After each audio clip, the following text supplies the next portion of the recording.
भगवते वासुदेवाय।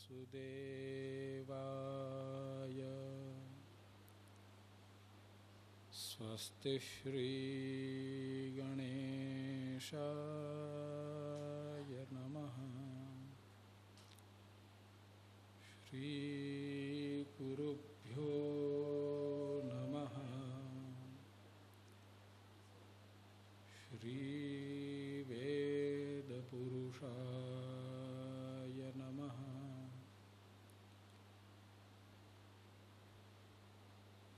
योऽन्तः प्रविश्य मम वाचमिमां प्रसुप्तां सञ्जीवयत्यखिलशक्तिधरस्वधाम्ना। अन्यांश्च हस्तचरणश्रवणत्वगादीन् प्राणान्नमो भगवते पुरुषाय तुभ्यं। प्राणान्नमो भगवते पुरुषाय तुभ्यं। नारायणं नमस्कृत्य नरं चैव नरोत्तमं देवीं सरस्वतीं व्यासं ततो जयमुदीरयेत्। देवीं सरस्वतीं व्यासं ततो जयमुदीरयेत्। गणेशं शारदां ज्ञानं गुरुं माहेश्वरं नुमः। केशवं भास्करं व्यासं वामनं चार्थसिद्धये।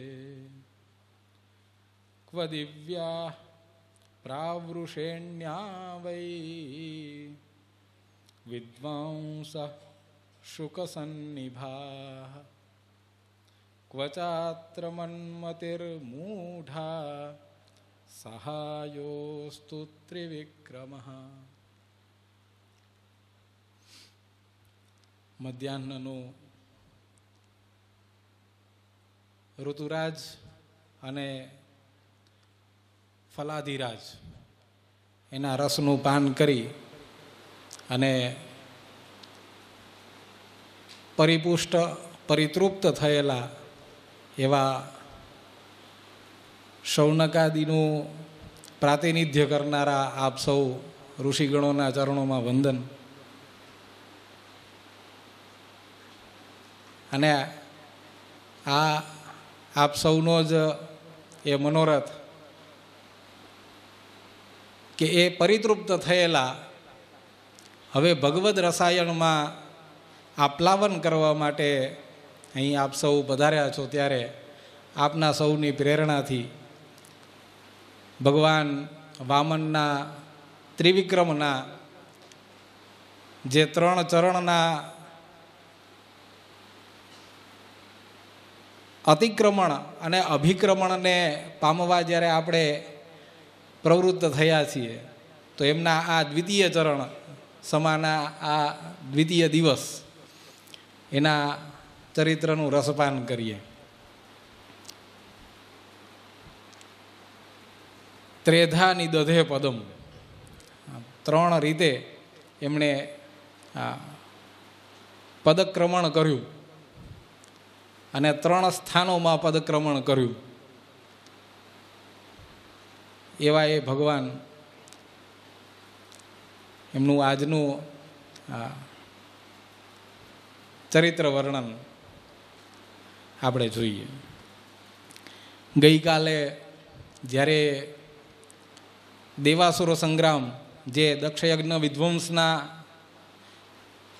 અંતર્ગત શરૂ થઈ ગયેલો, આમ કહીએ તો દેવ અને રુદ્રગણ સંગ્રામ ચાલતો હતો, અને ત્યારે આપણે રુદ્રના ત્રાસથી ઘણા લોકો પલાયન કરવા માંડ્યા, ત્યાં થોડા ઊભા રહી ગયેલા કે એ યુદ્ધસ્ય કથાને અહીંયા આપણે વિરામ આપીએ એમ કરી અને અટક્યા હતા, તો ત્યાંથી આગળ ચાલીએ. 5મા અધ્યાયના 21મા શ્લોકમાં આ યુદ્ધની કથા આગળ વધતા વધતા ત્યાં જઈને ઊભી રહે છે. ત્યાં એક ઘટના એવી ઘટી કે જેને આપણે ધ્યાનમાં લેવી જોઈએ.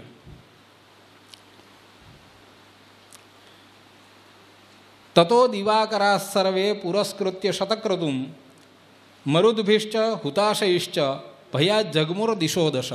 બધા જુદી જુદી દિશાઓમાં પલાયન કરવા માંડ્યા. પણ ત્યાં અગ્નિઓની સાથે ઇન્દ્રને આગળ કરીને બધા સૂર્ય પલાયન કરવા માંડ્યા. આ રીતે આપણને જોવા મળે. આ અગ્નિના પલાયનની વાત 25મા શ્લોકની અંદર જરા વધારે આગળ લઈ જઈને કહે છે કે શિવજીએ એમના 3 નેત્રોથી 3 અગ્નિઓને જોયા.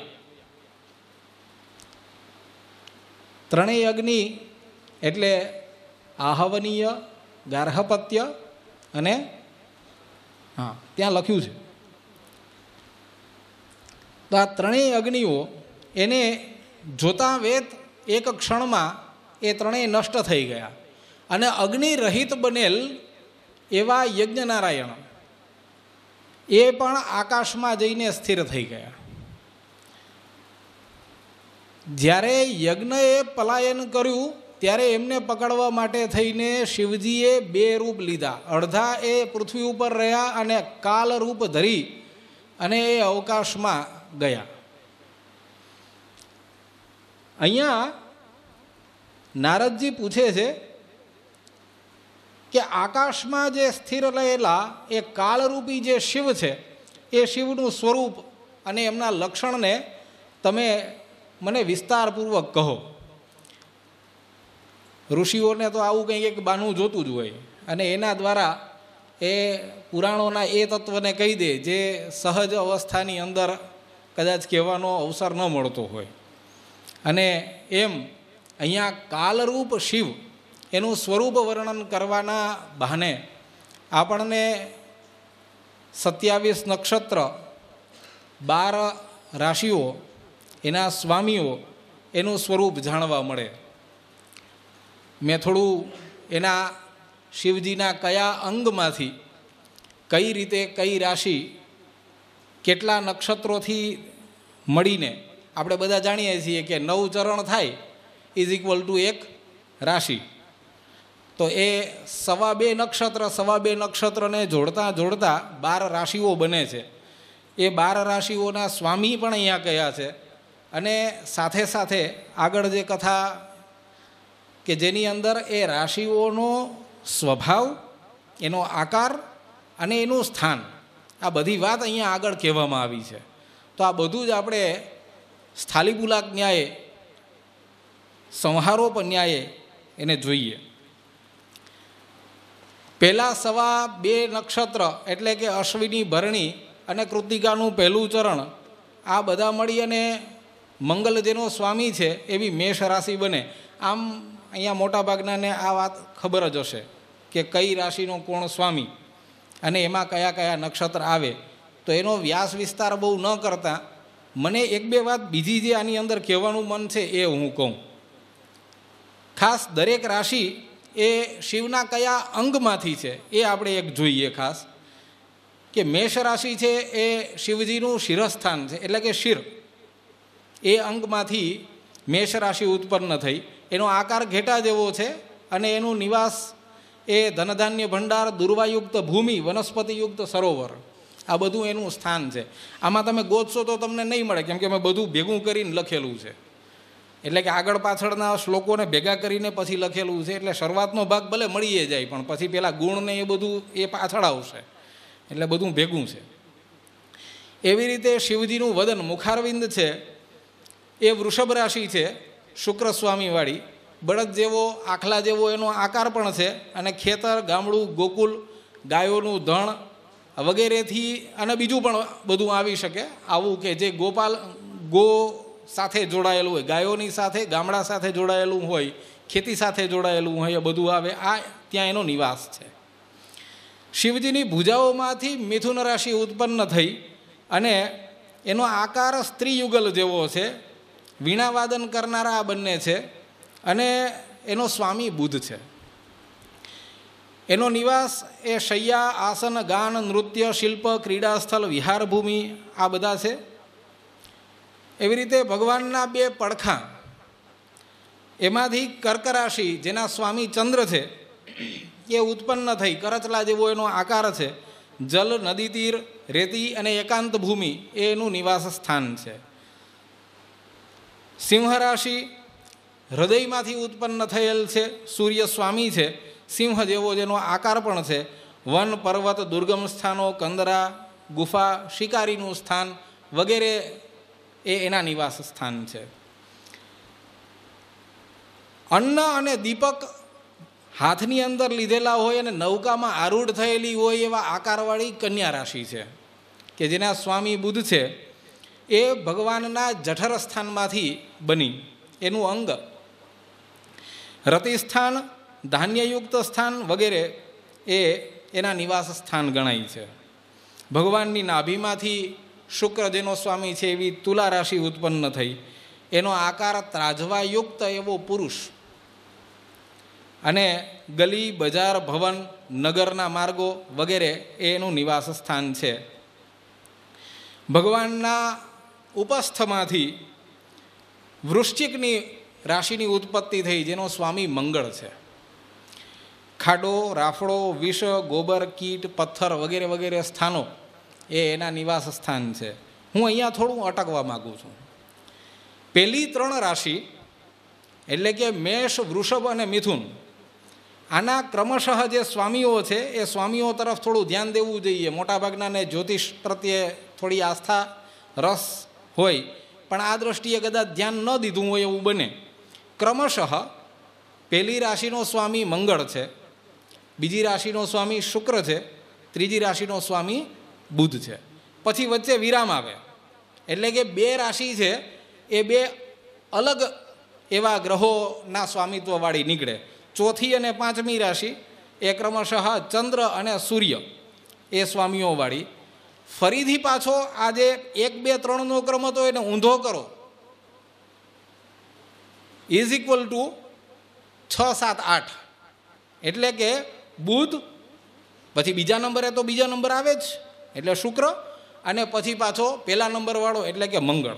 તો આવી રીતે કંઈક અહીંયા રાશિઓની ગોઠવણ છે અને આ ગોઠવણને થોડું ધ્યાન દઈને જોવા જેવી છે. ભગવાનના ઉત્તમાંગો અને કટીથી ઉપરનો ભાગ એ અહીંયા આવી જાય.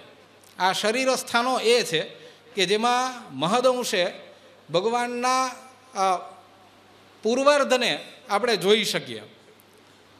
મસ્તકથી શરૂ કરીને મસ્તક, વદન, ભુજાઓ, પડખા, હૃદય, જઠર, નાભી અને ઉપસ્થ અહીંયા આવીને અટકી જઈએ એમ.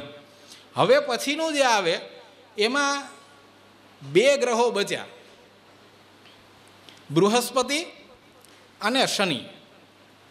આ બે ગ્રહોની પણ ગોઠવણ કંઈક આવી જ છે કે પહેલાં બૃહસ્પતિ, પછી શનિ, પછી શનિ, પછી બૃહસ્પતિ. આ રીતે એમાં પણ ક્રમ છે. એટલે જ્યોતિર્વિદોએ થોડું આની અંદર સંશોધન કરવાને માટે સ્થાન ખરું કે આવું આ ગોઠવણ શા માટે અને આવું જ કેમ.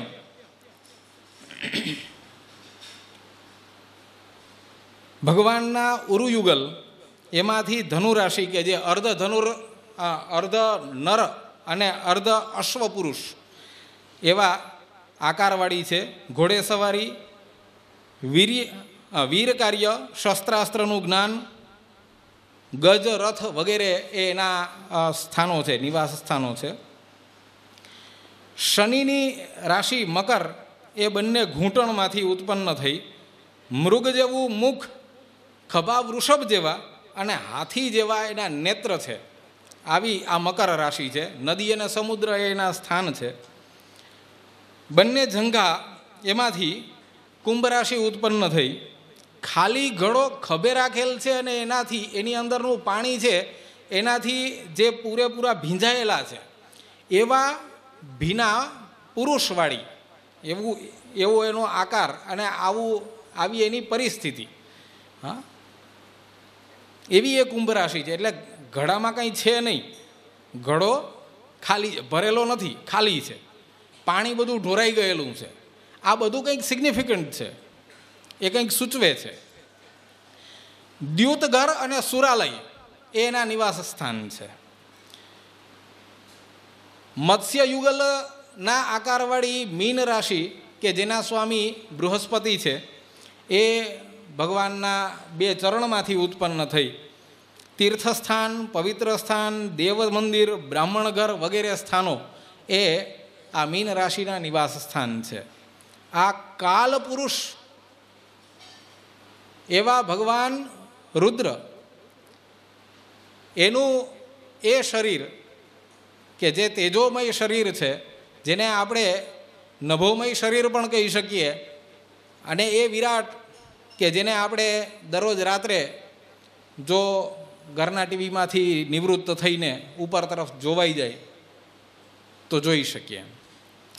એટલે આ અંતરિક્ષસ્થ કે દ્યુલોકસ્થ એવા ભગવાન શિવના આ સ્વરૂપનું વર્ણન આપણને આ અધ્યાયની અંદર જોવા મળે. 6ઠા અધ્યાયમાં પહોંચીએ, એમાં 2 ભાગ આવી ગયા, એટલે હું એને પાછો પહેલાંમાં નથી લઈ જતો. આમાં બધું આવી જાય છે, કંઈ લગભગ બાકી રહેતું નથી. આ બધા જ શ્લોકોનો અર્થ કરી અને આ સંગ્રહ કર્યો છે. પુલસ્ત્ય ઋષિ કહે છે કે હે મુનિ, બ્રહ્માજીના હૃદયમાંથી જે દિવ્ય દેહધારી એવો ધર્મ પ્રગટ થયેલ, આ ધર્મને જે મૂર્તિ નામની કન્યા હતી, એ કન્યાથી 4 સંતાન હતા.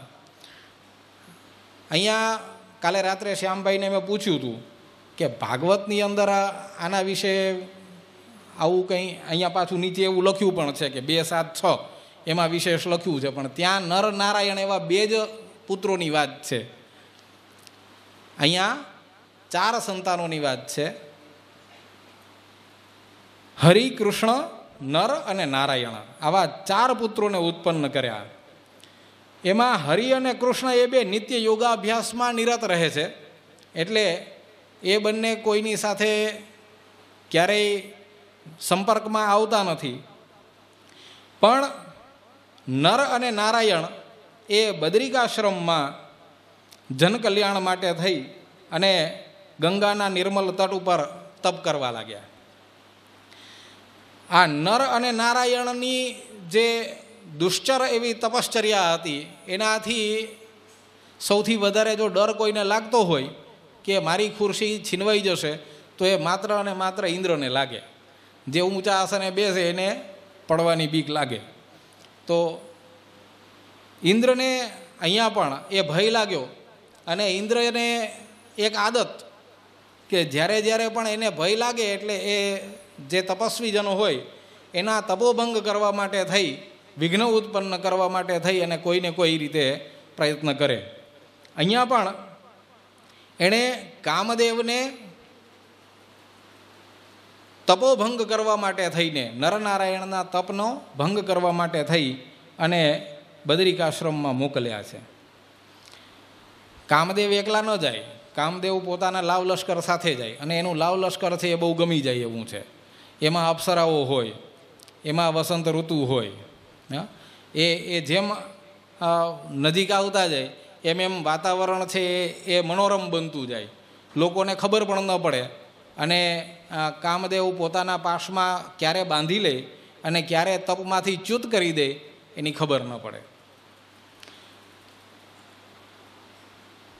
બહુ સુપેરે અહીંયા એક વર્ણન એ જોવા મળે કે કામદેવે કઈ રીતે અપ્સરાઓની સાથે રહીને વસંત ઋતુને, વસંત એ આમ એનો મિત્ર છે, પણ અહીંયા વસંત ઋતુ તરીકે વસંત શ્રી એનું કેટલુંક વર્ણન અહીંયા કર્યું છે. એટલે 16મા શ્લોકથી આગળ એ વર્ણન જોવા મળે. 17મા શ્લોકની અંદર સૌથી પહેલું કહે છે, રક્તાશોક કરાતન્વી દેવર્ષે કિંશુકાંક્રિકા નીલાશોક કચાશ્યામા વિકાસી કમલાનના. આ વસંતશ્રીનું એટલે કે વસંતને એક સ્ત્રી તરીકે કલ્પીને એના કયા કયા અંગો એ કેવા સુશોભિત છે અને કેવી કેવી વનસ્પતિઓથી યુક્ત એ બનેલા છે, એમ કઈ કઈ વનસ્પતિઓ એ વસંતનું કયું અંગ છે, આવી રીતે દર્શાવેલ છે. રક્ત અશોક એ એના હાથ છે, પલાશ એ એના ચરણ છે, નીલ અશોક એ એના કેશપાશ છે, અને વિકસિત એવા જે કમળ છે એનું મુખ છે. નીલકમલ એના નેત્ર છે, અને બિલ્વફલ એ જાણે એના સ્તન હોય. કુંદ પુષ્પ એ એના દાંત છે, મંજરી એ એના હાથ છે, અને બંધુજીવ એ એના અધર છે. આ બંધુજીવ નામનું પુષ્પ છે એને ગુજરાતીમાં શું કહેવાય એ મેં શોધ્યું, મને મળ્યું નહીં.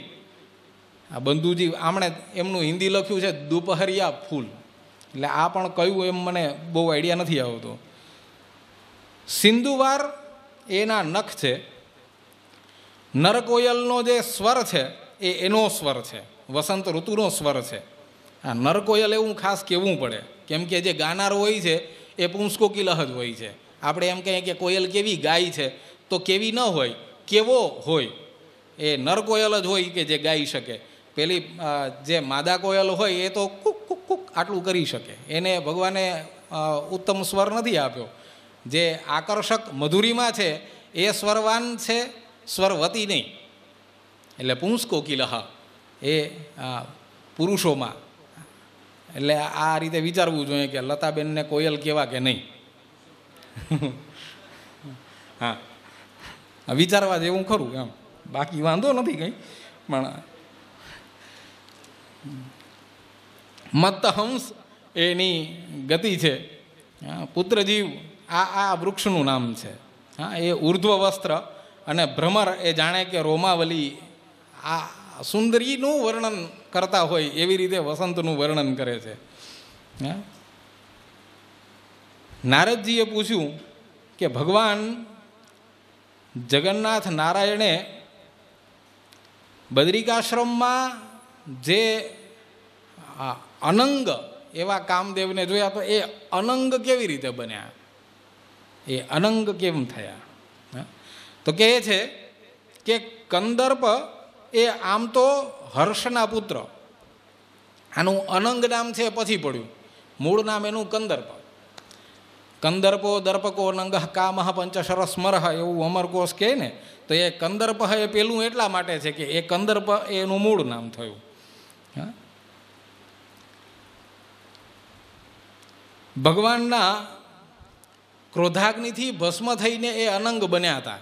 ભગવાન શિવના ક્રોધાગ્નિથી એ કથા આપણે સૌ જાણીએ છીએ, પણ અહીંયા જરા જુદી રીતે છે. એટલે નારદજીએ કહ્યું કે મને એ કથા આપ કહો કે કયા કારણથી ભગવાને એને ભસ્મ કરી દીધા. એટલે પુલસ્ત્ય ઋષિએ જે આ વાતનું અનુસંધાન પહેલાં ચાલતું હતું, વચ્ચે તૂટી ગયું હતું, એને પાછું અહીંયા જોડી આપ્યું કે સતીના પ્રાણ ત્યાગ પછી જે દક્ષયજ્ઞ વિધ્વંસ થયેલો, તો ત્યારે સતીના વિરહમાં વ્યાકુળ બનેલા ભગવાન શંકર એ ઉદ્વિગ્ન બની અને અહીં ત્યાં બધે ભટકતા હતા, એને ભ્રમણ કરતા હતા ન કહેવાય. એટલે એ ઉદ્વિગ્ન બની અને બધી જ જગ્યાએ વિચરણ કરતા હતા.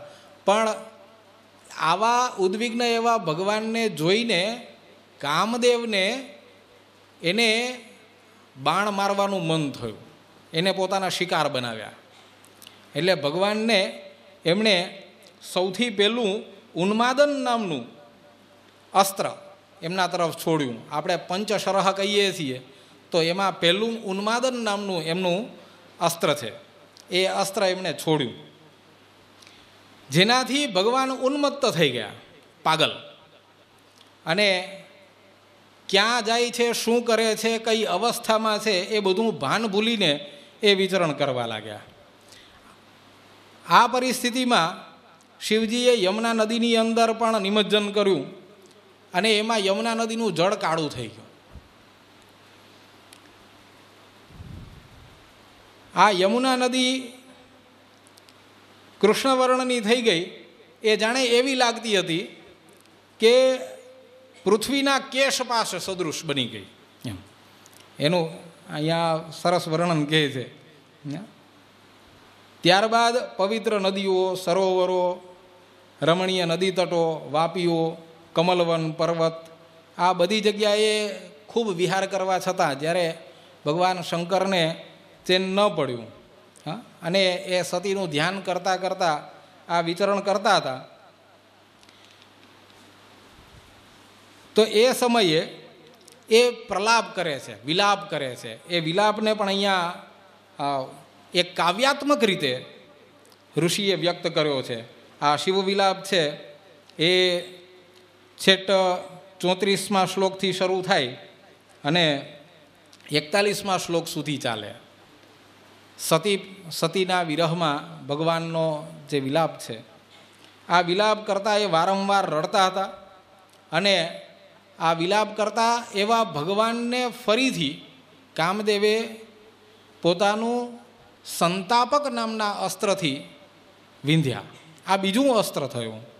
આ સંતાપક નામના અસ્ત્રથી વિંધ્યા, એનાથી ભગવાન વધારે સંતપ્ત થયા અને એ સંતાપમાંથી મુક્ત થવા માટે જ્યારે એ પ્રયત્ન કરતા હતા ત્યાં વિજૃંભણ નામનું ત્રીજું અસ્ત્ર કામદેવે એના ઉપર છોડ્યું અને ભગવાન વારંવાર બગાસા ખાવા માંડ્યા. વિજૃંભણનો મતલબ બગાસા ખાવું.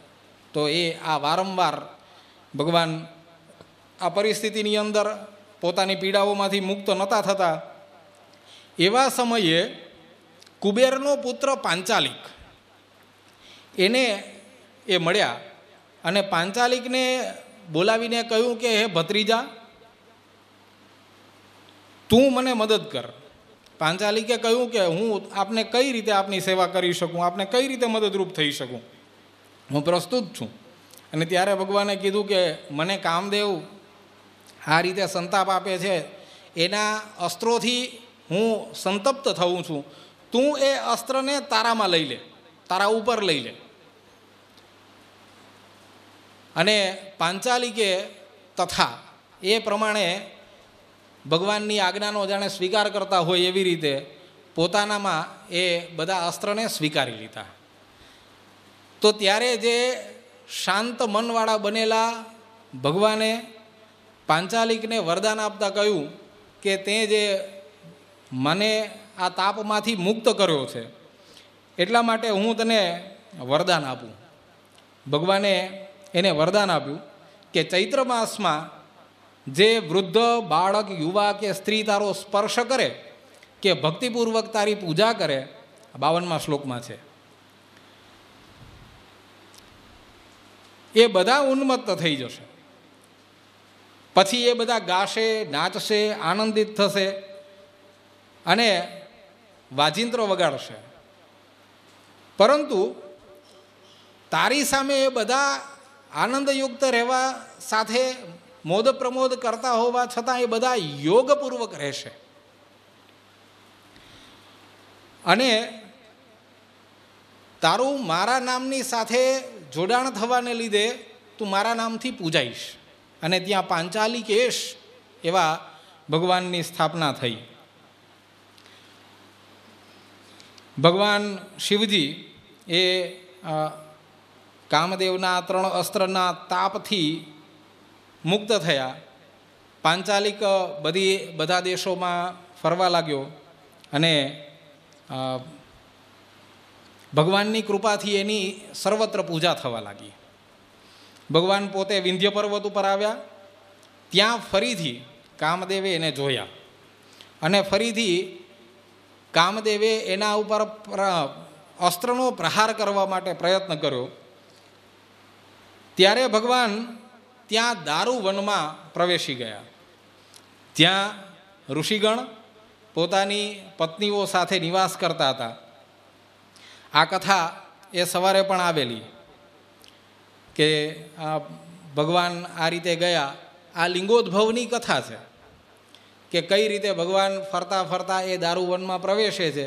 ત્યાં ઋષિઓ તપ કરતા હોય છે, પણ એ તપની મધ્યમાં ભગવાનના દિગંબર અવસ્થાની અંદર દર્શન થવાને લીધે ઋષિપત્નીઓ એના પ્રત્યે આકૃષ્ટ થઈ અને એ કામાસક્ત બનેલી એવી ઋષિપત્નીઓને ભગવાન પ્રત્યે આકૃષ્ટ થયેલી જોઈને ઋષિઓ ક્રોધિત થયા અને ઋષિઓએ શાપ આપ્યો કે આપનું લિંગ પડી જાય. એનું પતન થવાને લીધે પડતા વેત એ પૃથ્વી ઉપર પડ્યું અને રસાતલ સુધી એ લિંગ પડ્યું, એ ત્યાં સુધી વિસ્તરી ગયું અને ઉપરની તરફ એ દિગદિગંતને બધા લોકોને અતિક્રમીને ઉપરની તરફ ગયું. આમ એનો વિસ્તાર એટલો મોટો હતો કે ધરણીને એનો ભાર સહન ન થયો. બધી ચેષ્ટાઓ રોકાઈ ગઈ અને આનાથી સંતપ્ત દેવતાઓએ ભગવાનની સ્તુતિ કરી, ભગવાનની પાસે ગયા. વિષ્ણુ ભગવાનના શરણે જઈને કહ્યું કે અમને બચાવો. ભગવાન પણ આશ્ચર્યચકિત હતા. એટલે ભગવાને કહ્યું કે શું થયું, ક્યાં છે? એટલે બધો વૃત્તાંત કહ્યો અને ત્યાં જે જગ્યાએ આ બ્રહ્મસ્તંભ જેવું લિંગ પડ્યું હતું ત્યાં એ સૌ આવ્યા. અહીંયા આપણને પેલો મહિમ્ન સ્તોત્રનો શ્લોક પણ યાદ આવી જાય કે આ સમયે આટલો વિસ્તીર્ણ એવો ઉપર અને નીચેની તરફ બંને બાજુ ઓર છોર જેનો દેખાય નહીં એવડો મોટો સ્તંભ જોઈને બધા વિચારવા લાગ્યા કે આનો આદિ ક્યાં છે અને અંત ક્યાં છે. અને પછી બે ભાગલા કરી અને ભગવાનોએ બંને નક્કી કર્યું, એટલે કે બ્રહ્માજી અને વિષ્ણુજી એમણે નક્કી કર્યું કે આપણે આનો છેડો શોધી કાઢીએ. એટલે ભગવાન ગરુડ ઉપર બેસીને નીચેની તરફ અને હંસાસન કમલાસન એ ઉપરની તરફ ગયા. અહીંયા એ જ શ્લોકનો અર્થ આપેલો છે અને એ જ ઘટના એ જ રીતે આપેલી છે. તવ ઐશ્વર્યમ યત્નાદ યદુપરી વિરિંચિર હરિરદઃ પરિચ્છેતુમ યાતા વનલમનલ સ્કંદ વપુષઃ.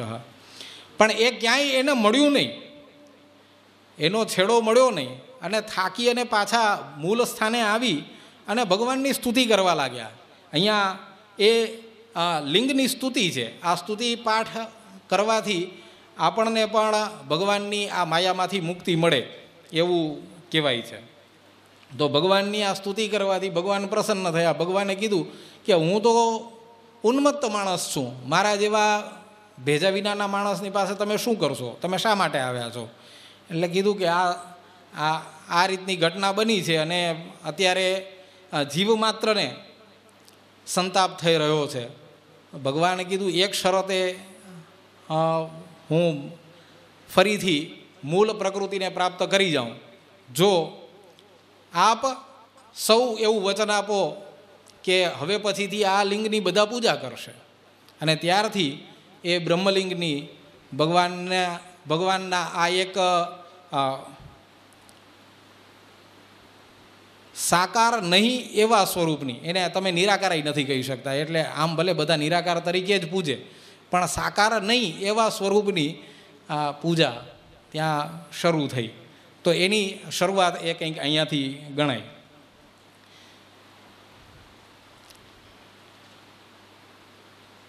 ભગવાને શિવજીએ જ્યારે આ ઘટના બની કે ભાઈ આ લિંગને ફરીથી પોતાનામાં લઈ લીધું, ધારણ કરી લીધું, તો ત્યારે બ્રહ્માજીએ પણ એક કાર્ય કર્યું કે સુવર્ણ સદૃશ જે પેલું પિંગળ લિંગ હતું એને ધારણ કરી, એને પોતે ગ્રહણ અને ભગવાને ચારેય વર્ણને આ ભગવાનના લિંગની પૂજાના અધિકારી બનાવ્યા. અહીંયા ચારેય વર્ણના પાછા 4 સંપ્રદાય બન્યા. એ 4 સંપ્રદાય એટલે શૈવ, પાશુપત, કાલમુખ અને કાપાલિક, આવા 4 સંપ્રદાય બન્યા. જે શૈવ સંપ્રદાય છે એના પ્રવર્તક એ વસિષ્ઠના પુત્ર એવા શક્તિ અને પછી એના પ્રચારક તરીકે ગોપાયન નામના ઋષિ એ બન્યા. આ ઋષિ પરંપરાથી આવેલું. પછી બીજા કે જે પાશુપત સંપ્રદાય છે એને ભરદ્વાજ મુનિએ ફેલાવ્યો. એના શિષ્ય બન્યા રાજા ઋષભ. એટલે પાશુપત સંપ્રદાય છે એના મુખ્યત્વે પ્રાધાન્યના જે ઉપાસકો છે એ ક્ષત્રિય વર્ણના થયા. જ્યારે મહર્ષિ આપસ્તંભ એ કાલમુખ નામના જે સંપ્રદાય છે એના પ્રવર્તક બન્યા અને એના શિષ્ય ક્રાથેશ્વર એ વૈશ્ય હતા. તો વૈશ્યની અંદર આ કાલમુખ સંપ્રદાયનું પ્રચલન એ વધારે જોવા મળે. અને કુબેર એ કાપાલિક સંપ્રદાય અથવા તો કહો કે ભૈરવ સંપ્રદાય એના આચાર્ય બન્યા, જેના શિષ્ય કર્ણોદર એ શૂદ્ર જાતિમાંથી હતા. તો એનો પ્રચાર કાપાલિક સંપ્રદાયનો પ્રચાર એ ભૈરવ સંપ્રદાયનો પ્રચાર એ શૂદ્રમાં વધ્યો. આમ 4 વર્ણ અને 4 લિંગના 4 પ્રકારે 4 અલગ અલગ સંપ્રદાય ભેદે ભગવાનની ઉપાસના કરનારા વર્ણો બન્યા. આમ સાર્વવર્ણિક એવી ઉપાસના ભગવાનની શરૂ થઈ ગઈ.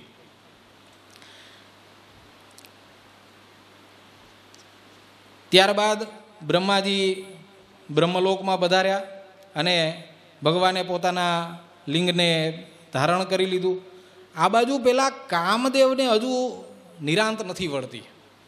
એણે જોયું કે શિવજી પાછા હતા એમ સ્વસ્થ થઈ ગયા છે, તો ફરી એકવાર એ શિવજી ઉપર અસ્ત્ર પ્રહાર કરવા માટે થઈ અને પ્રવૃત્ત થયો અને બહુ નજીક આવી અને સંતાપન નામનું અસ્ત્ર એ છોડવા માટે થઈ અને ઉદ્યુત થયો. તો ત્યારે ભગવાનની નજીક હોવાને લીધે ભગવાને એને નખશીખ જોયો, બહુ નજીક હતો. અને ત્યારે ભગવાનના એ તેજથી, કામદેવ પોતે પણ અત્યંત તેજસ્વી, એ પણ એના ભગવાનના જે તૃતીય નેત્રમાંથી નીકળેલો ભવનેત્ર જન્મા જે વહ્ની હતો એ વહ્ની એનું તેજ એટલું બધું કે જેમાં કામદેવ પણ બળવા માંડ્યો. અને અહીંયા કહે છે કે એ કટી સુધી તો બળી ગયો. ત્યાર પછી એના પોતાના પગ બળતા જોઈને એણે પોતાના ધનુષ્યનો ઘા કર્યો. આ ધનુષ્યના 5 ટુકડા થયા અને એમાંથી 5 અલગ અલગ પ્રકારના પુષ્પ બન્યા. અહીંયા એનું વર્ણન છે. 5 પ્રકારના જે પુષ્પ છે એમાં એક ચંપક પુષ્પ થયું, બીજું બકુલ પુષ્પ થયું, ત્રીજું પાટલ પુષ્પ થયું. આ પાટલ પુષ્પ એટલે ગુલાબ. મેં ઘણા બધાના મોઢે એવું સાંભળ્યું કે ગુલાબ છે એ પરદેશથી આવેલું છે, એ આપણે અહીંયા નથી, પણ આમાં છે, એટલે પૌરાણિક પુષ્પ છે. પછી ચમેલી પુષ્પ બન્યું અને મલ્લિકા. આ 5 પુષ્પ એ ધનુષ્યના જે 5 ટુકડા થયા એમાંથી, અને જે પેલું તુણીરની અંદર રહેલા જે બાણ હતા એ બાણ પણ એની સાથે સાથે જ્યારે નીચે પડ્યા તો એમાંથી જુદા જુદા પ્રકારના ફળ બન્યા. આ ફળની અંદરનું એક એટલે કેરી પણ ખરું, આમાં લખ્યું છે એટલે હું કહું છું. હા, આજ ખાધી હોય તો યાદ તો કરવી ને. હા, આમ્ર આદિ, આમ્ર વગેરે ફળ એમ તો એ બન્યા.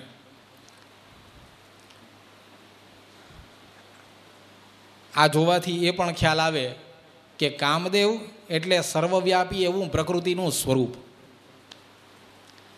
કામદેવ અનંગ બન્યા તો એ અનંગ બન્યા એટલે પ્રકૃતિના દરેક સ્વરૂપમાં એ વ્યાપ્ત થયા. અને પ્રકૃતિની પેલી ઈચ્છા સો કામયત એકોહમ બહુશ્યામ પ્રજાયૈ, તો એ જે એની પહેલી કામના, અથવા તો નાસદીય સૂક્તનું લઈએ કે કામસ્તદગ્રે સમવર્તતાધિ, તો એ વાત કે જે સૌથી પહેલાં છે એ તો સર્વત્ર વ્યાપ્ત જ છે. એને જ આપણે અસ્તિત્વના પહેલા પુરાવા તરીકે ત્યાં જોઈ શકીએ છીએ. એટલે એ અને એના જ દમનની કથા એટલે વામનની કથા આપણે ગઈકાલે જોયું હતું. તો આ એ જ વાત છે કે કામ, ક્રોધ અને અહંકાર આ ત્રણેયનું દમન જે કરે એ વામન. એટલે જે રજોગુણ યુક્ત પુરાણો ગણાયેલા છે, પુરાણોના 3 એની કેટેગરાઇઝેશન થયેલું છે 6 6 6 એમ. તો એમાં જે રાજસ પુરાણો છે એમાં વામન પુરાણની ગણના થાય. અને આમાં પ્રાસ્તાવિક પહેલા પાને જ એવું લખ્યું છે કે આ વૈષ્ણવ પુરાણ છે. ભગવાન વામનના ચરિત્રની કથા આમાં 3 વાર આવે છે. પણ શિવની કથા એ ઓછી નથી આવતી, માતાજીની કથા એ ઓછી નથી આવતી ને હજી ઓલા 4000 તો પાછા બાકી જ છે પોતાનું રહસ્ય છુપાવેલા, એ તો છે જ. એટલે આમ તમે જોશો તો આમાં દરેક દેવ પંચાયતનને પૂર્ણ ન્યાય મળેલો છે. એટલે એ રીતે જોઈએ તો આ વામન પુરાણ છે એ, અને જે પેલા કાલે પંકજભાઈએ કીધું છું કે ભાઈ અષ્ટાદશ પુરાણે શું દશભીર ગીયતે શિવ, તો એ 10ની અંદર પણ આની ગણના થાય છે. મહનીયતયા શિવજીનું આખ્યાન, એનું ચરિત્ર આની અંદર આવે. એ પછી હું ગાતો હોઉં તોય આવે, શ્યામભાઈ ગાતા હોય તોય આવે, અને રાજેશભાઈ ગાતા હોય તો પણ આવે. એને ત્રણેયનામાં આવે, પૂરેપૂરા વ્યાપ્ત છે. એટલે સર્વવ્યાપી મહેશ્વર. એ આ રીતે અહીંયા ભગવાનનું આ ચરિત્ર કે જેની અંદર આપણને કામદેવના અનંગ બનવાની કથા જાણવા મળી. ભગવાનના આ અનંગ બનવાની કથા એનું મૂળ શરૂ થયેલું ક્યાંથી? તો કે પેલી નરનારાયણની કથામાંથી, જ્યાં કામદેવ આવ્યો હતો એનો તપોભંગ કરવા માટે. એટલે પાછા એ મૂળ કથામાં પહોંચવું જોઈએ. આમાં કથામાં અંતરકથા, અવાંતર કથા, પ્રત્યંતર કથા એમ આવતી રહી છે. એટલે પાછા મૂળ કથામાં પહોંચીએ કે મૂળ કથા એટલે નરનારાયણના આશ્રમે ગયેલા એવા કામદેવ જે તપોભંગ કરવામાં નિષ્ફળ રહ્યા છે. એ કામદેવ કે જે વસંત ઋતુનો સાથ મળવા છતાં અને પોતાની પૂર્ણ ક્ષમતાથી પ્રયત્ન કરવા છતાં પણ એ જાણે કે કંઈ બન્યું જ ન હોય, કોઈ ઘટના જ ન ઘટી હોય એવી રીતે નરનારાયણને આમ કરીને જુએ કે આ કોઈક અતિથિ આવ્યા લાગે છે. એના પ્રત્યે કોઈ બીજો અહોભાવ નહીં, કંઈ એનાથી ચ્યુત થવું નહીં. પોતાની મૂળ અવસ્થાને જરા પણ ચલિત થયા વિના સ્થિર રહીને એ કામદેવને જુએ છે. અને ત્યારે એ કામદેવને જોયા પછી એના પ્રત્યે જાણે કરુણાનો ભાવ હોય એવી રીતે પોતાના ઉરુ ઉપર એમણે એક સુંદરીનું ચિત્ર આલેખિત કર્યું ને પછી એને સજીવન કરી. આ સજીવન થયેલી જે સુંદરી હતી એ સુંદરીને જોઈને કામદેવ પણ એના ઉપર મોહિત થઈ ગયા. આ નારાયણના ઉરુમાંથી ઉત્પન્ન થયેલ હતી એટલે એનું નામ પડ્યું ઉર્વશી. નારાયણસ્ય ઉર્વોહો જાતા અતઃ ઉર્વશી. કામદેવને એવો ભ્રમ થઈ ગયો કે આ ક્યાંક રતી તો નથી ને, એટલે કે કામને પણ આસક્તિ થાય એવું નારાયણનું સર્જન હોય. નારાયણની, પ્રભુની વિષ્ણોર માયા ભગવતી એ આવી હોય કે જેમાં કામને પણ આસક્તિ થાય. એ ભગવાનનું ચરિત્ર છે. અહીંયા એનું સુંદર વર્ણન કર્યું છે. અને એ કામદેવ પોતે પણ કામાતુર થઈ ગયા. તો પછી બીજા પુરુષોની તો શું વાત? આવું સ્પષ્ટ અહીંયા ભગવાનના માટે થઈને લખે છે. ઇતિ સંચિંતયન કામસ્તામનિંદિત લોચનામ કામાતુરો સૌ સંજાત કિમુદાન્યો જનો મુને. 13મો શ્લોક, 7મા અધ્યાયનો 13મો શ્લોક. હવે તો પેલો વસંત પણ કહે છે કે ઉર્વશીને જોઈને એવું વિચારવા લાગ્યો કે આ કામદેવની રાજધાની પોતે જ અહીંયા આવીને ઊભી રહી ગઈ છે કે, એટલે કે એ જ અપ્સરાઓ અહીંયા જોવા મળે છે. ભગવાને જાણે કામદેવ ઉપર કરુણા કરતા હોય ને કંઈ શાપ કે કશું આપ્યું નહીં, કીધું કે આ તમને જો બહુ ગમ્યું હોય તો આ લઈ જાઓ ને ઇન્દ્ર રાજાને સમર્પિત કરજો એમ કરીને. કેમ કે ભગવાનને ખબર છે કે આ ભાઈ તો એજન્ટ છે, ઓરિજિનલ જે છે એ તો ત્યાં બેઠા છે, આ તો દૂત છે, મૂળ જેનામાં પડ્યું છે એ તો ત્યાં બેઠા છે, ઇન્દ્ર છે. એટલે એ ઇન્દ્રને જઈને અર્પણ કરજો એમ કરીને બધી અપ્સરાઓની સાથે ઉર્વશીને આગળ કરી દીધી. ઉર્વશીને લઈને પછી એ બધા પાછા નિવૃત્ત થઈને ભગવાન ઇન્દ્રની પાસે ત્યાં પહોંચ્યા. ત્યાં પહોંચી અને ઇન્દ્રને સમગ્ર ચરિત્ર સંભળાવ્યું. ઇન્દ્રજી પણ આશ્ચર્યચકિત થઈ ગયા. અને આ કથા એ દિગંતરમાં વ્યાપ્ત થતી ગઈ. નરનારાયણ ભગવાનની આ જે કથા, એના ચરિત્રની વાત. અહીંથી આગળ પુલસ્ત્ય મુનિ કહે છે કે એકવારની એવી વાત છે કે જ્યારે હિરણ્યકશિપુ મૃત્યુ પામ્યો ત્યાર પછી પ્રહલાદને ગાદી પ્રાપ્ત થઈ ભગવાનના વરદાનથી. આપણે જાણીએ છીએ કે ભાગવતના સંદર્ભમાં એવું લખ્યું છે કે 60,000 વર્ષ સુધી પ્રહલાદજીએ પૃથ્વી છે. અને પછી એ કાલના મસ્તક ઉપર પગ મૂકી વિમાનારૂઢ થઈ અને એવું નથી, અચ્છા એ ધ્રુવનું છે કા, એના 60,000 છે ને, 60,000 કે એક કલ્પ, અચ્છા એક કલ્પ સુધી, હા એવું થાય ક્યારેક. તો એ પ્રહલાદજી કે જેમને આવડું લાંબુ એ ભાગવતજીમાં વર્ણન છે એટલે ગચ્છત સ્ખલનમ આપી બની શકે, પણ લાંબુ એમણે શાસન કર્યું છે. કલ્પ સુધીનું, કલ્પાંતર સુધીનું શાસન એટલે નાનું તો નહીં ને. 4,32,000 વર્ષ હે ને, એટલા તો ખાલી કલીના છે. હા ઓના 4,32,00,000 એક કલ્પના, હા પાકું 4,32,00,000 વર્ષ થાય. હા તો આ તો વધ્યા, વાંધો નથી, 60,000 કરતાં ઘણા વધારે છે.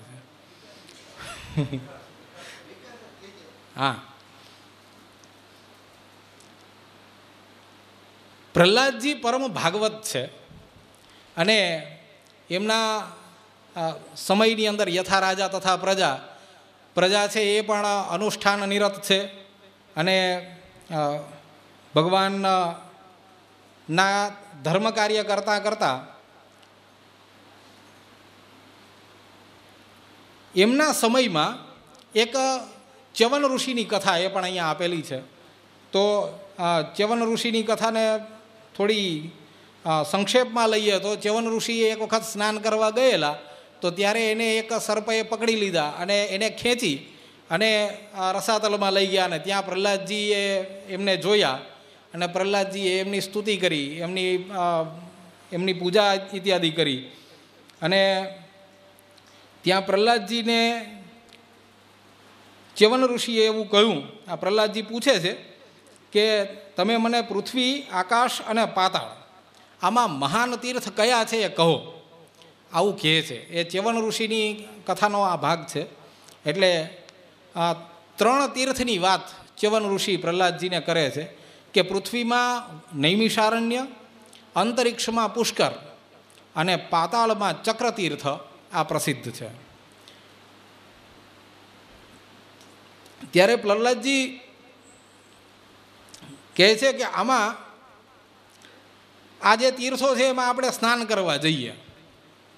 એટલે પ્રહલાદજીની સાથે ચ્યવન ઋષિ અને લાવ લશ્કર બધા એ ત્યાં સ્નાન કરવા માટે, જુદા જુદા તીર્થોના સ્નાન કરવા માટે નીકળ્યા.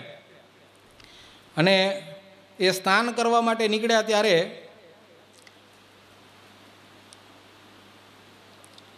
દૈત્યો, દાનવો બધા ગયેલા છે. અને એ સ્નાન કરતા હતા ત્યારે મૃગયા કરવા માટે થઈને પ્રહલાદજી ફર્યા. આમ મૃગયામાં કલીનો નિવાસ છે એવું કહેવાય. તો ત્યારે એમણે એક દ્રશ્ય જોયું કે એક સાલનું વૃક્ષ છે અને એને બાણ લાગેલા છે. એ બાણ કેવા છે તો કે સામસામા ફણામાં જોડાયેલા હોય એવી રીતે બાણ લાગેલા છે. અને 2 ઋષિઓ એ આ પોતાની ધનુર્વિદ્યાનો જાણે કે અભ્યાસ કરતા હોય એવી રીતે ત્યાં ઊભા છે. આ બંને ઋષિઓ એટલે નરનારાયણ ભગવાનની માયાથી જાણે કે મોહિત થયેલા હોય એવા પ્રહલાદજીને આ દ્રશ્ય જોઈને ગુસ્સો આવ્યો અને એમણે નરનારાયણની સાથે યુદ્ધ કરવાનું નક્કી કર્યું. એ નરનારાયણનું અને પ્રહલાદજીનું બહુ ભયંકર યુદ્ધ થાય છે. એમણે ત્યાં સુધી એવું હતું કે પ્રહલાદજીએ તો એવી પ્રતિજ્ઞા કરી લીધી કે હું આને હરાવું નહીં ને ત્યાં સુધી હું વિરમીશ નહીં, એમ એને હરાવીને જ રહીશ, ત્યાં સુધી યુદ્ધમાંથી પાછો નહીં વળું.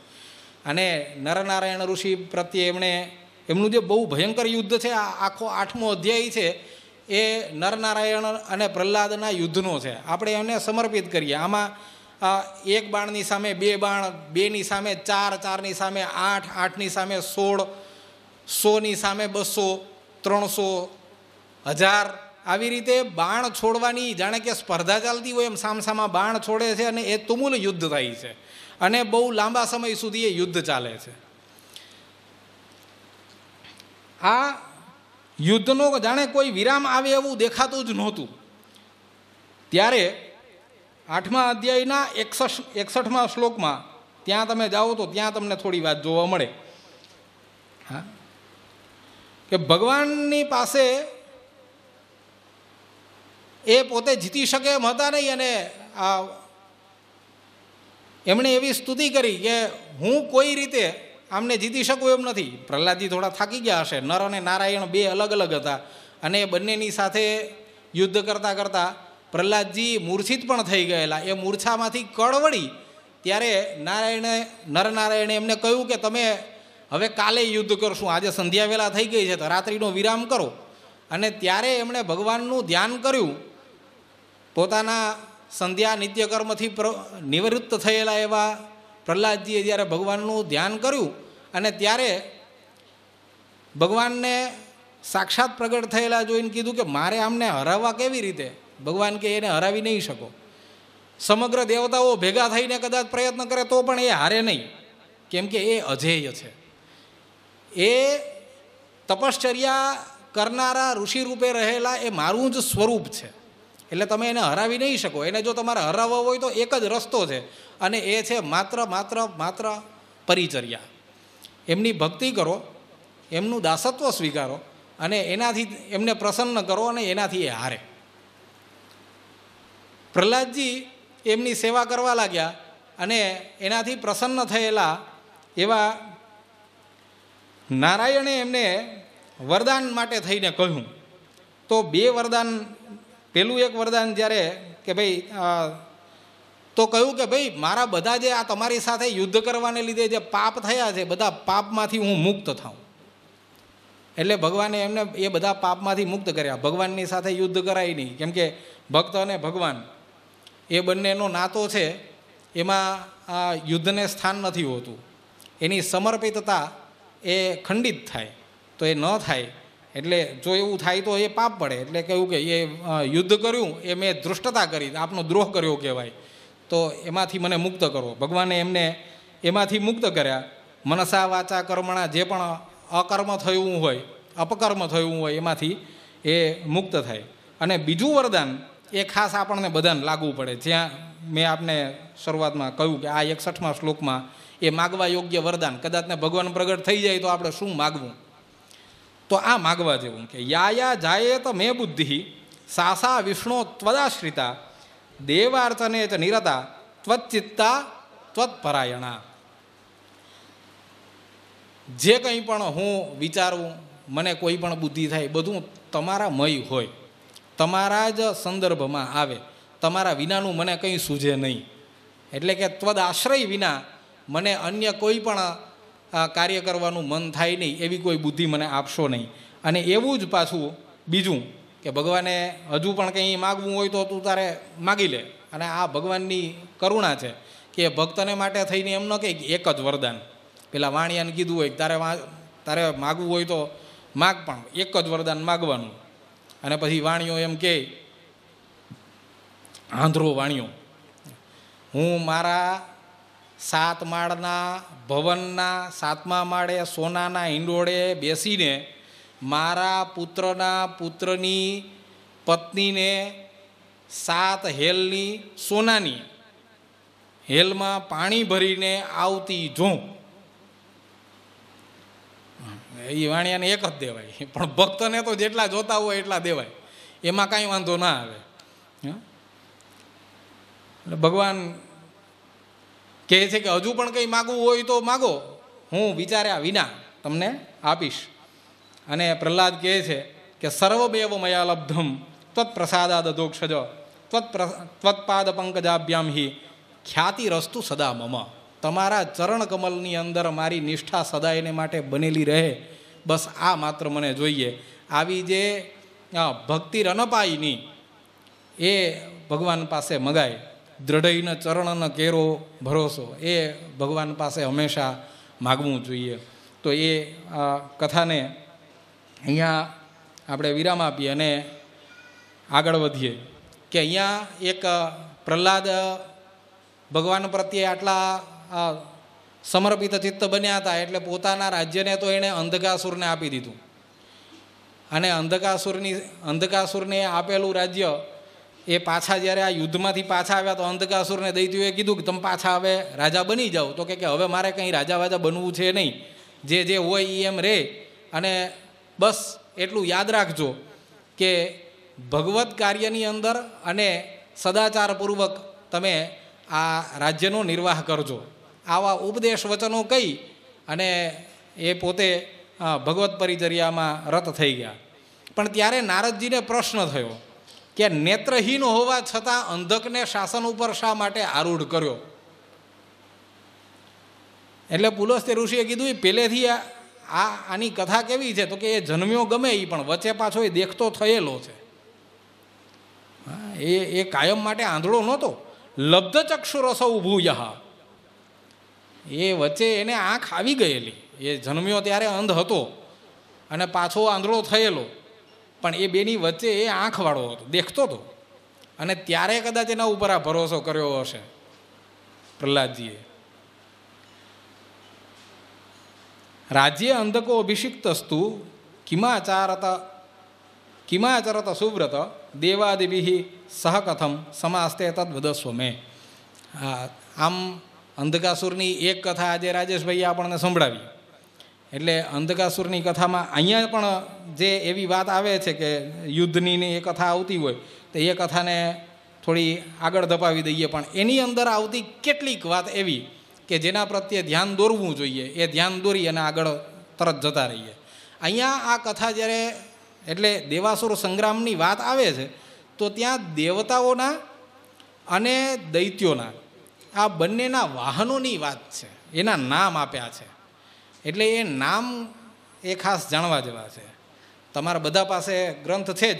હું એટલું એક કહું કે 14માંથી 23મા શ્લોકમાં 50મા પાને સવારથી આ એક સરસ ચાલુ થયું છે, મને એમાં મજા આવે, એવું સારું એમ કે આ રીતે કીધું હોય તો તરત ત્યાં પહોંચી જવાય. તો 14માંથી 23મા શ્લોકમાં એ દેવતાઓના વાહન કયા કયા છે એની વાત કરી છે. અને 51મા પાને દાનવોના વાહનની વાત છે.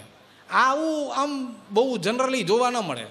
દેવતાઓના વાહન તો હજી તમને જુદા જુદા પુરાણોની અંદર, જુદી જુદી કથાઓની અંદર વાંચવા સાંભળવા મળી જાય.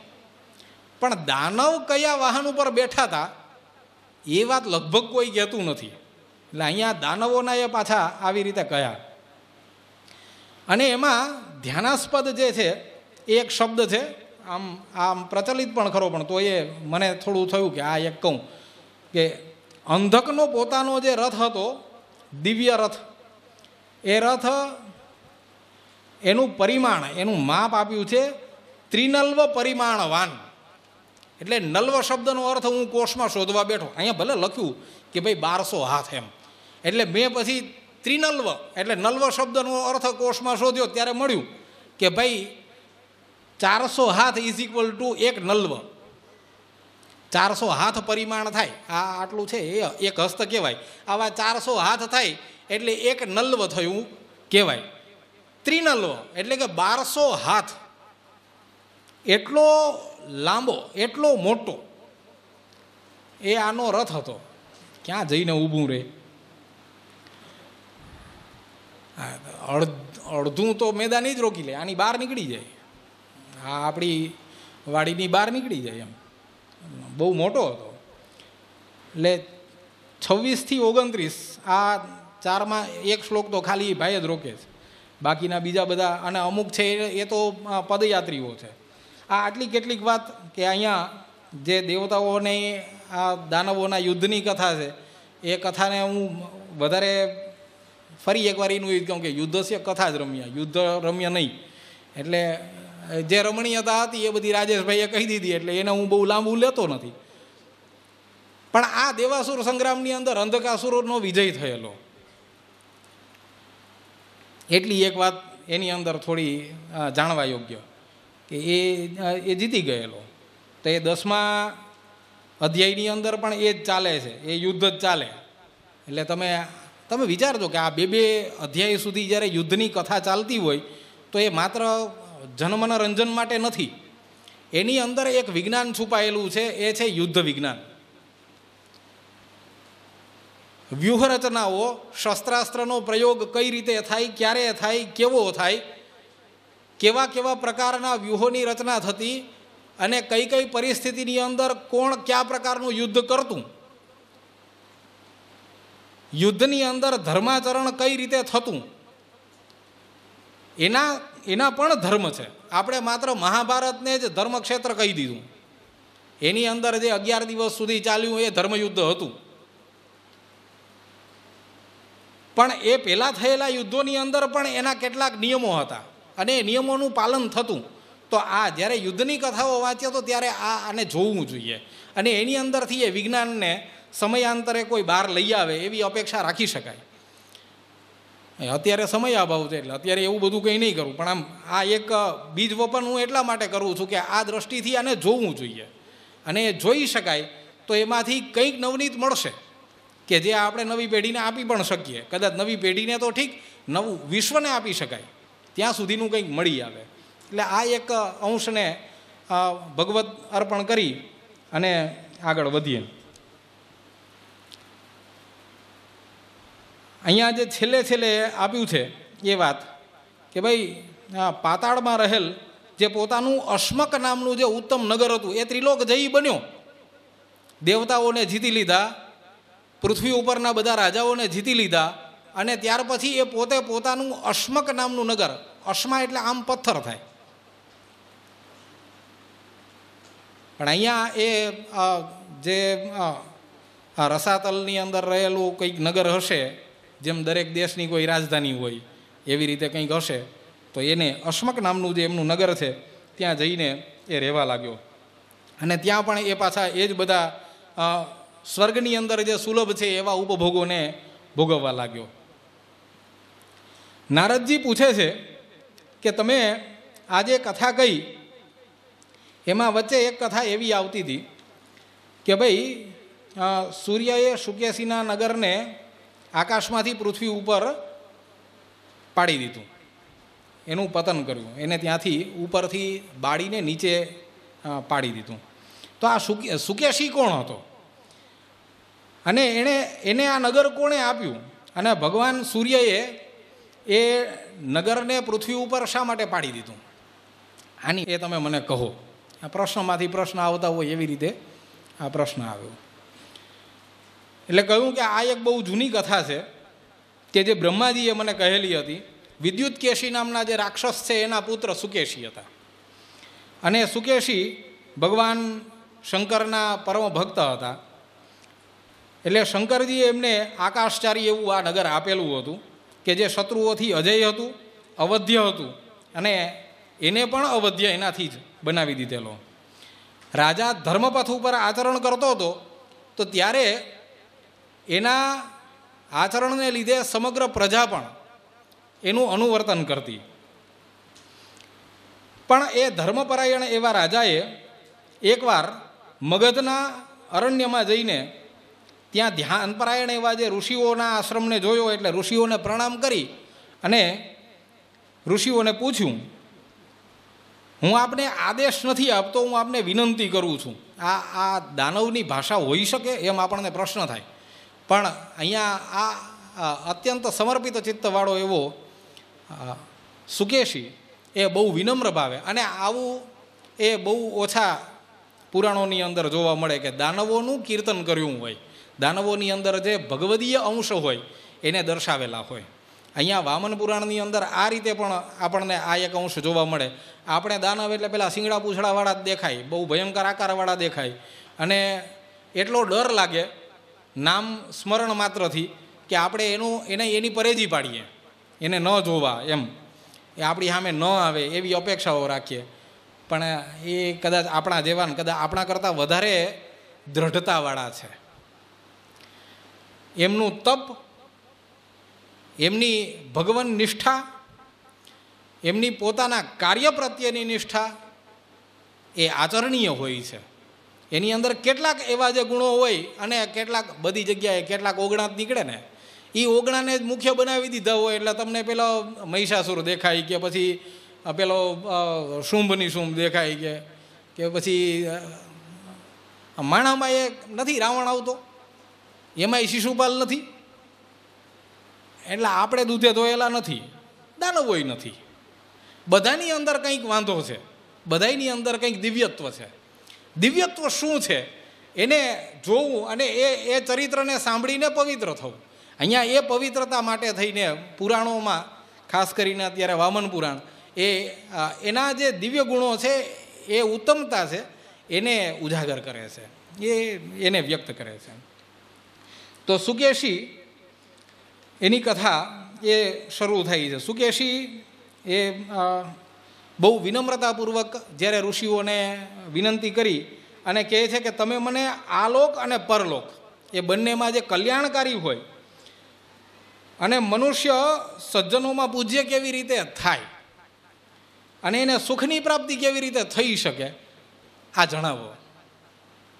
અહીંયાથી આ આગળનો જે ભાગ છે એ 11મા અધ્યાયથી શરૂ કરીને 14મા અધ્યાય સુધી આ સુકેશી અને ઋષિના સંવાદની કથા ચાલે છે. અને એની અંદર સદાચાર છે, સદાચારની વાત છે કે કઈ રીતે માણસે રહેવું જોઈએ, કઈ રીતે જીવન જીવવું જોઈએ, કોણે કેવા પ્રકારનું આચરણ કરવું જોઈએ.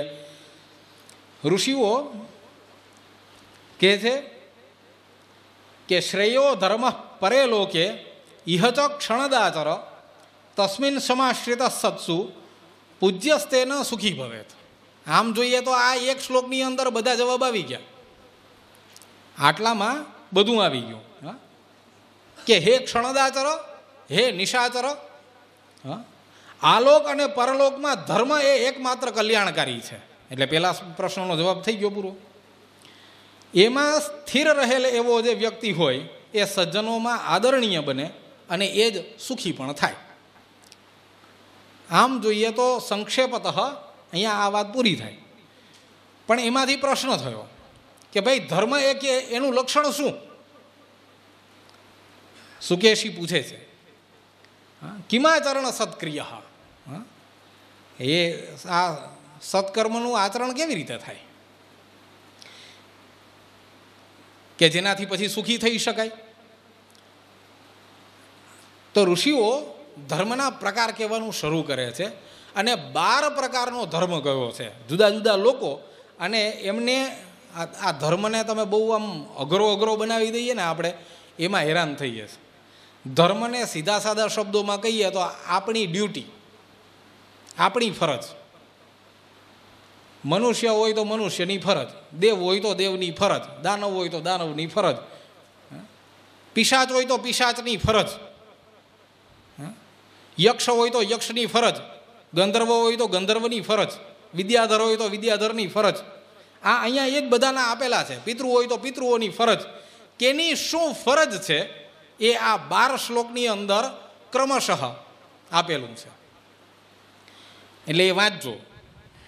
12 શ્લોકની અંદર ક્રમશઃ દેવ, દૈત્ય, સિદ્ધ, ગંધર્વ, વિદ્યાધર, કિન્નર, પિતૃઓ, ઋષિઓ, માનવો, ગુહ્યો, રાક્ષસો, પિશાચો, આ બધાના ધર્મ શું છે એની વાત અહીંયા કરેલી છે. દરેકે શું આચરણ કરવું જોઈએ, ખાસ કરીને આપણને લાગુ પડે એટલે માનવના ધર્મની વાત ખાસ કરી દઉં. એટલે જુઓ આ 23મો અને 24મો એ 2 શ્લોક છે એ એના છે. સ્વાધ્યાયમ બ્રહ્મચર્યમ ચ દાનમ યજનમેવ ચ અકાર્પણ્ય મનાયાસમ દયા હિંસા ક્ષમા દમઃ જીતેન્દ્રિયત્વમ શૌચમ ચ માંગલ્યમ ભક્તિરુચ્યતે શંકરે ભાસ્કરે દેવ્યામ ધર્મોયમ માનવ સ્મૃત. આટલા લક્ષણો છે, એ લક્ષણથી યુક્ત જે કાર્યો છે એ કાર્યો બધા જે કરે એ માનવ, અથવા તો માનવે આ કાર્યો કરવા જોઈએ. આ એની ફરજ. એમ માનવની ફરજ શું? તો કે આ સુકેશી કહે છે કે આ માનવના ધર્મો છે, તમે મને જરાક વિસ્તારથી કહો. એટલે માનવના ધર્મોને વિસ્તારથી કહેવાનું શરૂ કરે છે ઋષિઓ.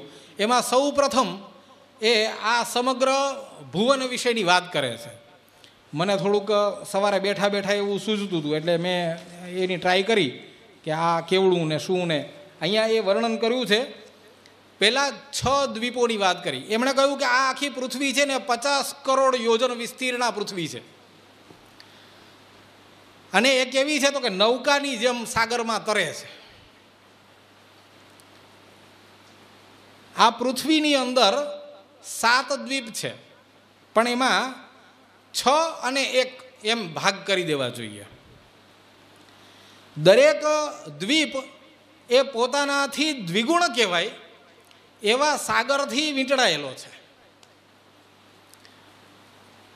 એટલે ક્રમશઃ લેતા જઈએ તો જંબુદ્વીપ છે એનાથી શરૂ થાય છે. અને જંબુદ્વીપનું પરિમાણ કયું? કે ભાઈ 1 લાખ યોજન વિસ્તીર્ણ છે. તો 1 લાખ યોજન વિસ્તીર્ણ એવો જો જંબુદ્વીપ છે, તો એનાથી એના ફરતો જે સમુદ્ર છે એ લવણ સમુદ્ર એનાથી બમણો છે. એટલે કે 2 લાખ યોજન વિસ્તીર્ણ છે. હવે એના પછી જે દ્વીપ આવેલો છે એ દ્વીપ એટલે પ્લક્ષદ્વીપ. એ પેલા સાગર કરતાં બમણો છે, લવણ સાગર કરતાં બમણો. અને એ પ્લક્ષદ્વીપ જેવડો છે એના પરિમાણ કરતાં બમણો એના ફરતો આવેલો સમુદ્ર એટલે ઇક્ષુસાર. તમારે ગણતરી કરવી હોય તો કરવાની છૂટ છે. આપણે 1 લાખથી શરૂ કર્યું છે, બરાબર ને? અહીંયા ક્યાં પહોંચ્યા? હે, મારું ગણિત થોડુંક કાચું, એટલે તમે કહેવો એમ 1 પછી 2 ગડબડ થઈ. 1 પછી 2 ના ડબલ કરો તો કેટલા થાય? 4. એટલે પ્લક્ષ છે એ 4 લાખ યોજન થયો. એનાથી બમણો. હા, બમણો કરવાનો. હું મજાક નથી કરતો, આમાં લખેલું છે બોલું. હા 2. ના 1 કયો થયો? જંબુદ્વીપ થયો.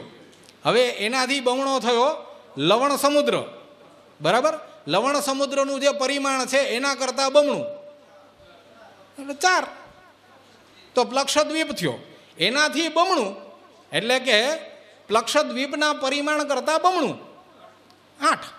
એ થયો ઇક્ષુ સમુદ્ર. 8 લાખ યોજન વિસ્તીર્ણ એ ઇક્ષુ સમુદ્ર છે. એનાથી બમણો એ શાલ્મલી 16 લાખ. આ યોજન છે હો બધા. આમાં બધામાં યોજન શબ્દ તમારે ઉમેરવો. એને ફરતો વીંટળાયેલો સુરોદ સમુદ્ર છે એ એના કરતાં બમણો છે, એટલે કે 32 લાખ યોજન વિસ્તીર્ણ.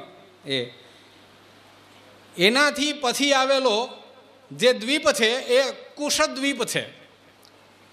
કુશદ્વીપ એ પેલા સુરોદ કરતાં બમણો. અને એ કુશદ્વીપથી પછી આવેલો સમુદ્ર એ થયો ઘૃત સમુદ્ર. એ એના કરતાં બમણો છે, કુશદ્વીપ કરતાં બમણો. ગણતા રહેજો. 128. પછી ક્રૌંચ દ્વીપ આવ્યો, એ ઘૃત સમુદ્ર કરતાં બમણો. અને ક્રૌંચ દ્વીપ કરતાં બમણો એ દધી સમુદ્ર 512 લાખ યોજન વિસ્તીર્ણ. આ દધી સમુદ્ર કરતાં શાક દ્વીપ એ બમણો છે, એટલે 1024 લાખ યોજન. આ ખાલી 1000 ને એમમાં પાછા અટવાઈ ના પડતા, પાછું લાખ અને યોજન એમ ઉમેરવાનું. એના કરતાં બમણો એના પછી આવેલો એ પેલો ક્ષીરસાગર છે. કેટલે પહોંચ્યું? 2048 થાય. 2048 ને 2048 લાખ યોજન. હા, આ 6 દ્વીપ એ એક બાજુ, અને આ 6 દ્વીપની અંદર તમને બધું જોવા મળે. એટલે જંબુદ્વીપની અંદર માનવ અને ત્યાર પછીના દ્વીપોની અંદર બીજી બધી જે સૃષ્ટિ છે એ બધી સૃષ્ટિઓ જોવા મળે. આમ કરીને 6 દ્વીપની વાત અને ત્યાંના જે સમુદ્ર છે એની અંદર જે જલચર જીવોની વાત ને એ બધું આવી જાય, ત્યાં પૂરું થઈ ગયું. એટલે આપણને એમ થાય કે આ ગણતરી ભૂલી ગયા કે શું, પણ એ અહીંયા પૂરું કરીએ ને પછી એમ કહે છે, ધીમેથી મૂકે. એ શું કહે કે આ બધામાં આ બધા કરતાં પાછો બમણો આ બધાની પછી આવેલો, એટલે કે જે ક્ષીરસાગર છે એના કરતાં આગળ જઈને છેલ્લે 4,52 લાખ યોજન વિસ્તીર્ણ એવો પેલો પુષ્કર દ્વીપ છે. હા, પુષ્કર દ્વીપ. આ જે પુષ્કર દ્વીપ છે એમાં પેલા 21 નરક આવેલા છે, જેની સવારે પ્રસ્તાવના રાજેશભાઈએ કરાવી. એ 21 નરક એ માણસ પોતે જેવા કર્મ કરે એ કર્મ અનુસાર કર્મના બંધનો ભોગવવા પડે. અને આપણે ત્યાં એવું કહેવાય કે 3 પ્રકારની સાંકળ છે. આમ હું 2 પ્રકારની તો ખાસ કહું, પણ 3 પ્રકારની કહી શકાય. એક સોનાની છે, બીજી ચાંદીની છે, અને ત્રીજી લોઢાની છે. પુણ્યકર્મ તમે જે કરો છો એ સોનાની સાંકળ છે.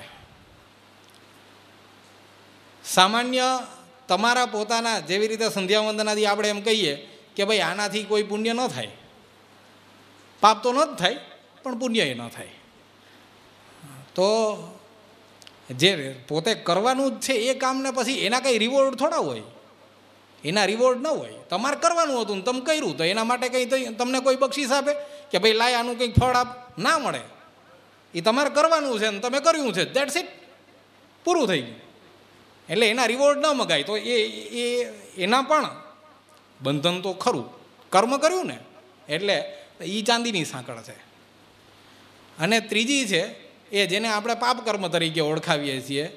આમ જોવા જઈએ તો બીજાને નડવું એ પાપ, સાદી સીધી વ્યાખ્યામાં. શાહબુદ્દીન રાઠોડના શબ્દોમાં જો કહીએ તો એ એવું કંઈક બીજાને ન નડીએ ને એનાથી મોટું પુણ્ય બીજું કાંઈ નથી. એટલે મેં એમાં આવું પછી ઉમેર્યું કે તો બીજાને નડીએ એને પાપ તો કહેવાય જ ને એમ. એટલે એ પાપ એ લોઢાની સાંકળ છે. અને આને તમારે પાંજરા કહેવા હોય તો પાંજરા કયો. જે આ 3માંથી એકેય પ્રકારની સાંકળથી ન બંધાય કે આ 3માંથી એકેય પાંજરામાં ન પૂરાય એ મુક્ત. કર્મ ગમે એટલા કરો પણ એ કર્મના બંધનમાં બંધાવું નહીં, એટલે મુક્ત. હું જ્યારે ભાગવત વિદ્યાપીઠમાં વચ્ચે મને એવો ગુરુજીની પ્રેરણાથી એક યોગ એવો મળ્યો હતો કે ભગવદ્ ગીતાનું થોડું પારાયણ થતું, ભણાવવાનો એક અવસર મળ્યો હતો. તો ત્યારે ત્યાં એક ભાનુબા આવતા ભણવા માટે. એ ભાનુબાની સાથે જ્યારે આ કર્મની વાત કરતો હતો તો એણે બહુ સહેલાઈથી આ કર્મના બંધનમાંથી ન બંધાવાય ને એવું એણે શબ્દ મને કીધો. એમણે પોતે તો બહુ વાંચનને કરેલું ને એને તો આખી ભગવદ્ ગીતા મોઢે હતી, અને તોય સાંભળવા આવતા ને ભણવા આવતા. એ કે છરી જેવા બની જવું એટલે કર્મના બંધનમાંથી મુક્ત રહીએ. છરી પોતે ફળને કાપતી હોય પણ એમાં કર્તૃત્વ નથી. તમે એમ કહો કે છરી કાપે છે, કરતા કોણ છે એમાં?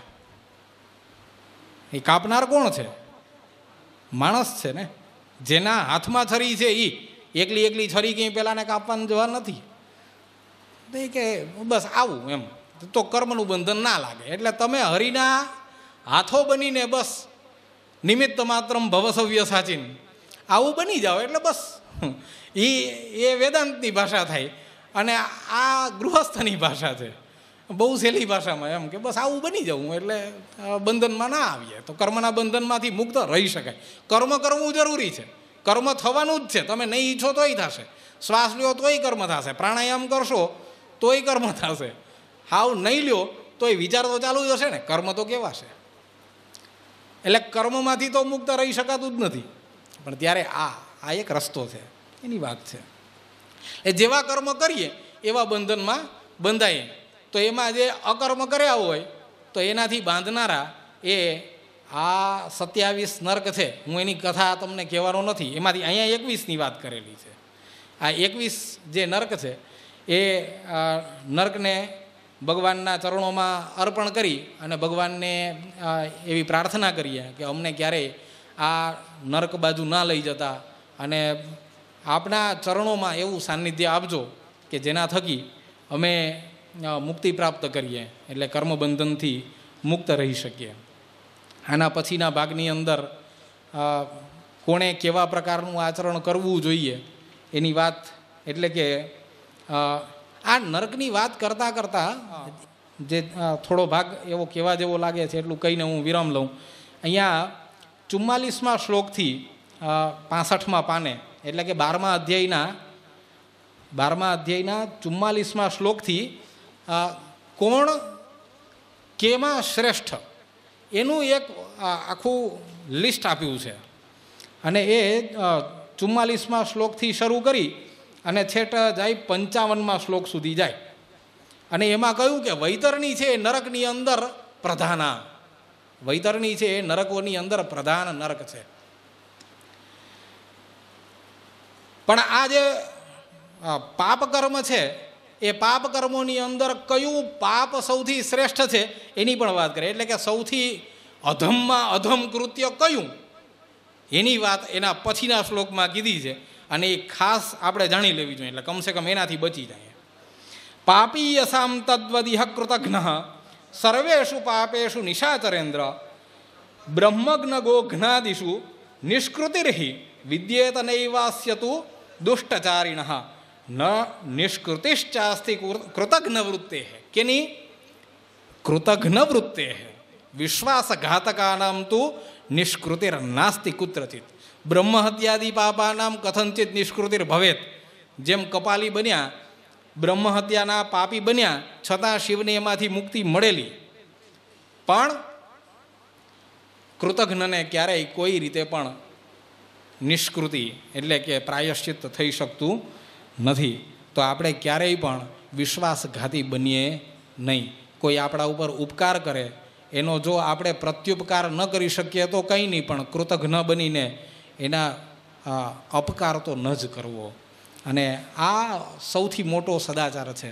આના પછીના અધ્યાયોની અંદર પણ ભૂગોળનું કેટલુંક વર્ણન અને સાથે બીજી કેટલીક વાતો બધું કાલે યથા સમય જેટલું હશે એ પ્રમાણે કાલે કહેવાનો પ્રયત્ન કરીશ. અને માં ભગવતી પરાંબા મહિષાસુર મર્દિનીની કથા પણ કાલે આવવાની છે. એ કથાને હું બહુ કહીશ નહીં, કેમ કે તમે આખું માર્કંડેય પુરાણ અહીંયા ચરવણા કરીને બેઠા છો. એટલે એમાંનો કેટલોક એવો અંશ કે જે અંશ માત્ર જુદો પડતો હોય એટલો ભાગ કેટલોક કહીને પછી એને ગુણોપસંહાર ન્યાયથી જ આગળ વધી જશું. એટલે થોડું બલિચરિત્ર જે મારા ભાગમાં છે એમાંથી હું વંચિત ના રહી જાઉં. ભગવાન વામનનું ગુણાખ્યાન કાલે થઈ શકે, અહીંયા ભગવાનની અનુકંપા એટલી રહે એવી અભ્યર્થના સાથે અદ્ય જે પણ અહીંયા ભગવાને મતિ આપી, જે ગતિ આપી, જે પ્રકારે ભગવાને ગુરુજીઓએ પ્રેરણા કરી એ પ્રમાણે વામન પુરાણના ભગવાન વામનનું આ અક્ષરદેહનું રસપાન કરાવી અને અહીં વિરામ લઈએ. બોલો ભગવાન ત્રિવિક્રમ ભગવાન કી જય, વામન ભગવાન કી જય. ઓમ નમઃ પાર્વતી પતય હર હર મહાદેવ.